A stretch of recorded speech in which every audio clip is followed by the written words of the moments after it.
सवाल ये उठता है कि किस प्रकार के कैंसर पक्का ठीक हो जाएंगे। दूसरी बड़ी बात यह है कि इसको डायग्नोस कैसे किया जाए। जैसे मुझे छोटी मोटी बीमारी कुछ भी होती है, पेट में दर्द होता है, तो पेट में दर्द होता है, नॉर्मली लगता है कि मैं कल ठीक हो जाऊंगा। तो कई ऐसे लोग भी सामने आते हैं जिनको पता चलता है कि उन्हें कुछ पता ही नहीं चला और फोर्थ स्टेज का कैंसर निकल गया, थर्ड स्टेज का कैंसर निकल गया। तो ये हो कैसे जाता है कि स्टेज इतना ऊंचा चला जाता है और लोगों को पता नहीं चलता? इसमें हमें सिर्फ और सिर्फ जागरूक रहने की ज़रूरत है। मेरी गुजारिश ये रहेगी कि आप 2-3 चीज़ें समझ लें। कैंसर ऑन एन एवरेज उम्र की बीमारी है, ऑन एन एवरेज। सारे कैंसर नहीं, कैंसर किसी भी एज में हो सकता है, बट ऑन एन एवरेज उम्र की बीमारी है। जितनी ज़्यादा उम्र होगी उतना कैंसर होने की संभावना ज़्यादा रहेगी, नंबर 1। नंबर 2, हमें ध्यान रखना है, आप अपने शरीर को, उम्र की मैं बात कर रहा हूँ, उम्र का मतलब 40 साल, 50 साल, 60 साल, 70 साल, जितना ज़्यादा उम्र होगी उतनी संभावना रहेगी।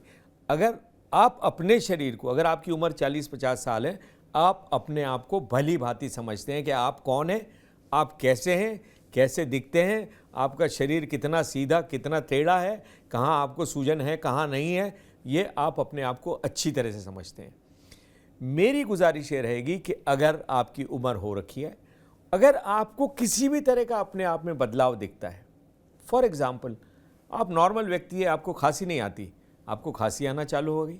आप नॉर्मल व्यक्ति है, आपका वज़न एक फिक्स वज़न है, गिरना चालू हो गया।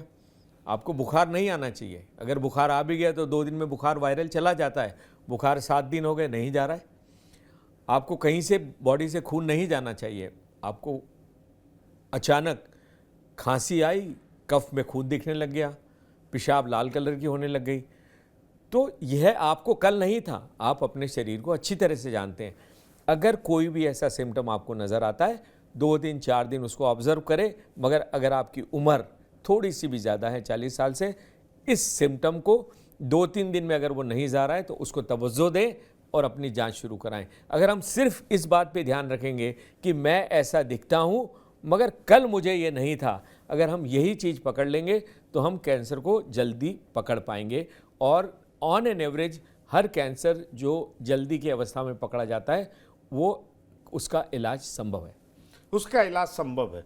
तो इलाज में मॉडर्न टेक्नोलॉजी का भी रोल होगा डॉक्टर, क्योंकि आपने पिछले 40 सालों से कैंसर पेशेंट का इलाज किया है, आपके पास वास्ट एक्सपीरियंस है, कई लोगों को आपने इलाज किया है। सवाल ये उठता है कि आज से 10 साल पहले, 20 साल पहले, 30 साल पहले और अब में कितना बड़ा फर्क है? इसमें मॉडर्न टेक्नोलॉजी का क्या योगदान है? जब आप ट्रीट करते हैं तो अब आपको लगता है कि आप बिल्कुल वेल इक्विप्ड हैं, आपके पास तमाम वो टेक्नोलॉजी है जिसकी मदद से ना केवल आप आइडेंटिफाई कर सकते हैं बल्कि आप क्योर भी कर सकते हैं। आपने बिल्कुल सही कहा। आज हमारे पास वो सुविधाएं हैं जो हमारे पास 40 साल पहले नहीं थी। 40 साल पहले मेरी जेब में 4 या 5 गोलियां या दवाई या इंजेक्शन थे जिससे मुझे सारे कैंसर का इलाज करना पड़ता था। आज मेरे पास इतनी दवाई, गोलियां, इतने इंजेक्शन हैं, नई टेक्नोलॉजी है, टारगेटेड थेरेपी है, इम्यूनोथेरेपी है, इतनी ज़्यादा है कि उनको सबको याद रखना तक मुश्किल होने जा रहा है। तो बहुत सारी दवाइयाँ आ गई है, साइंस बहुत आगे बढ़ गया है। ये सिर्फ दवाइयों में नहीं, मगर दवाइयों से हम मेजॉरिटी कैंसर कंट्रोल कर पाते हैं। ऐसी सर्जरी में आज आधुनिक तकनीक आ गई है कि बड़े से बड़े ऑपरेशन सरल तरीके से किए जा सकते हैं। बहुत सारी नई टेक्निक आ गई है। पहले मरीज को 4 घंटे का ऑपरेशन करना या बेहोश रखना असंभव था। आज जो 4 घंटे का ऑपरेशन था वो ऑपरेशन ही 1 घंटे में ख़त्म हो जाता है। नई तकनीक आ गई है, रेडिएशन की नई तकनीक आ गई है।